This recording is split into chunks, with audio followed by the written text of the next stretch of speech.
All right, so 1.8 properties of real numbers. And the main thing you're going to see with 1.8 is the distributed property and like and unlike terms. So again, going into our PowerPoint, these are really the two slides. Let's get that going.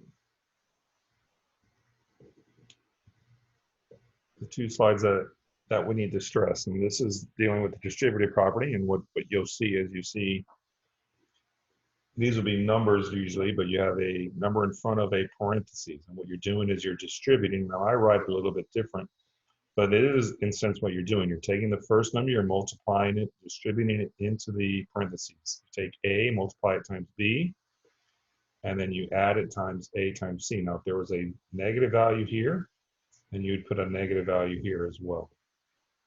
The next thing we need to talk about are like and unlike terms.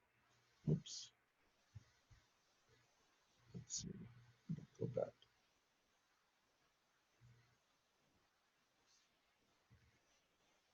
So,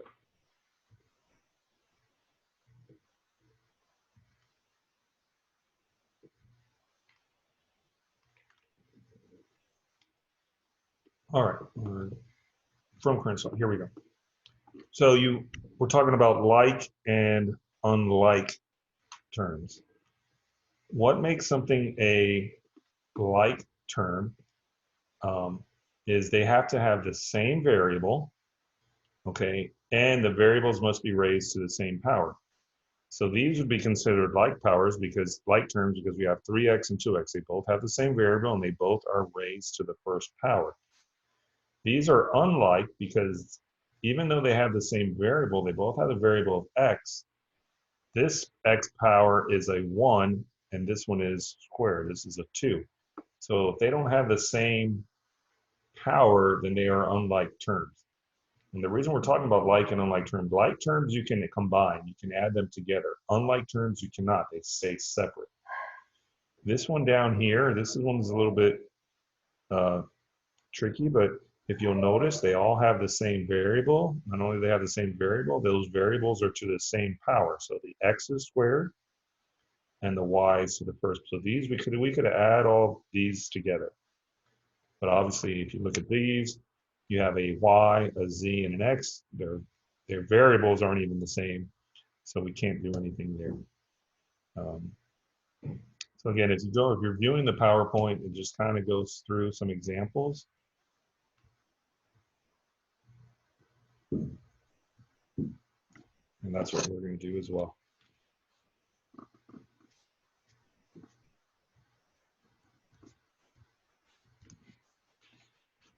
All right, so the way that I kind of show my distributed property is with arrows, okay? So you're going to see this a lot with me.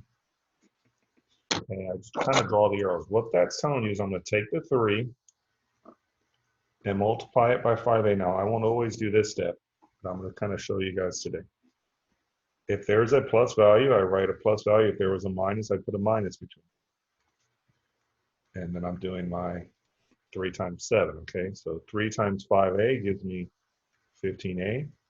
And then 3 times 7 would give me 21.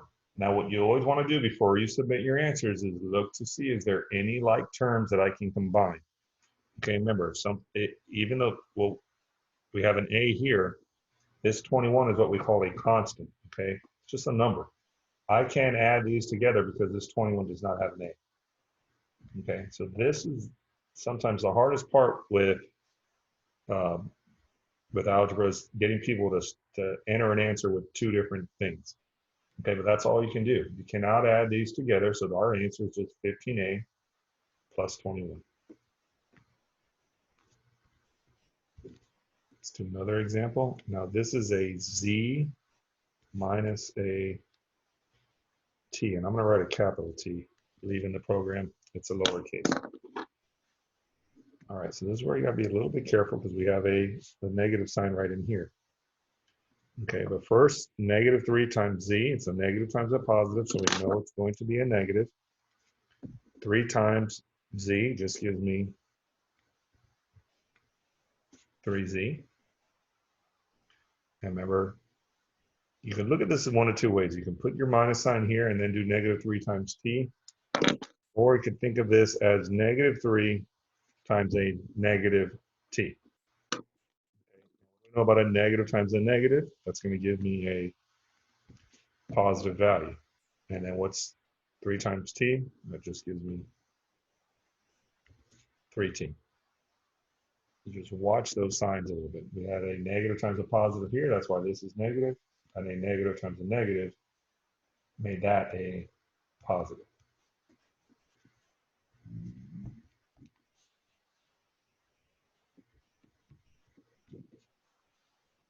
All right, so this is a negative sign being multiplied into 7y plus 6. Now, even though you don't see a number there, there is a number there. And normally I'm going to write it in. It's actually a -1. And I'm going to take that -1 and I'm going to distribute it into both operations in the parentheses. So -1 times 7y gives me a -7y. -1 times a positive, again, a negative times a positive 6. This is a positive 6. Will give me a negative, and it's 1 times 6, -6. So I'm distributing that negative value into that parentheses. This is the one that's going to give people fits. They're not going to understand why they're getting it wrong. And there are times when I get this problem wrong because I don't read the directions. But what it'll say is, it'll say, it has 2 steps to this problem. Okay. Step 1 will say, write the expression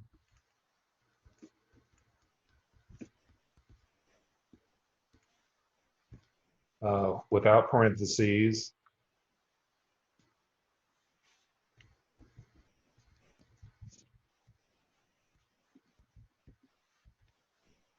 and so it's using the distributive property.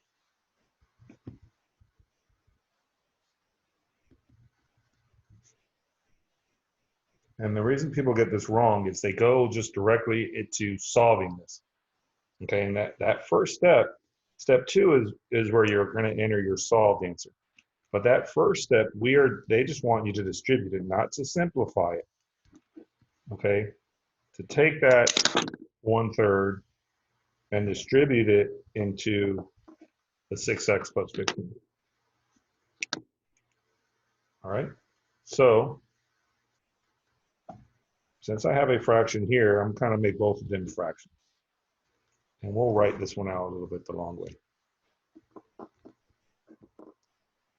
First step is 1/3 times 6x over 1. The next step is 1/3 times 15 over 1. We still haven't answered step 1, but I'm just kind of setting it up. All right, so let's not simplify. We're just going to multiply straight across here.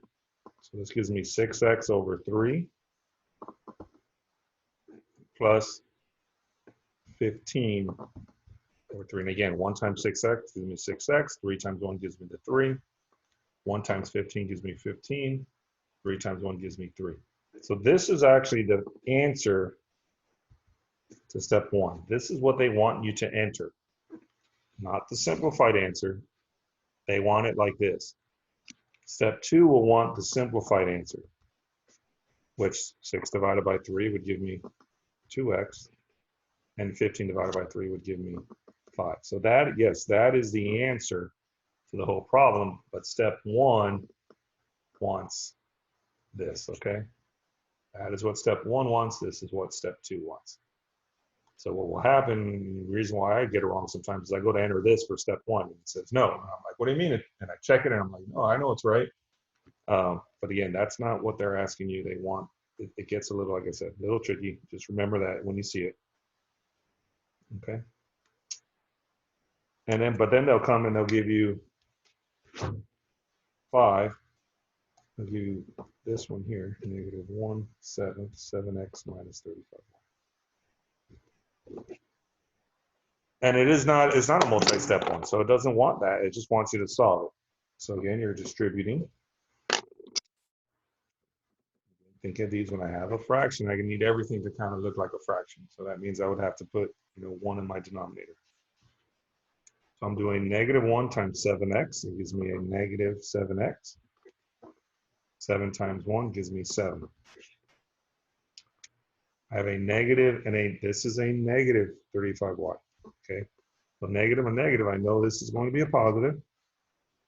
1 times 35y just gives me 35y. And then in my denominator, 7 times 1 just gives me 7. Okay, now that's not my answer, and that's not step 1. They want the whole answer, so I just got to finish this. Negative 7 divided by positive 7 gives me a negative 1x. 35 divided by 7 will give me a 5y. So our answer, negative 1x, I just want to kind of show you guys, normally that 1 won't be there. But I believe it'll take it if you enter that negative 1 in it. It'll take it. But normally you're going to see this answer as negative x plus 5y. They don't normally put the 1 in front of the x. Let's look at a couple where we got to combine our like terms, not necessarily with the variables, but you will have to do a little extra work.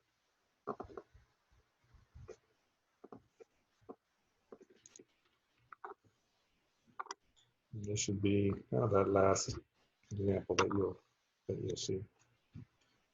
All right, so we're doing 3 times 7x plus 2, and then you get this minus 2 off to the side.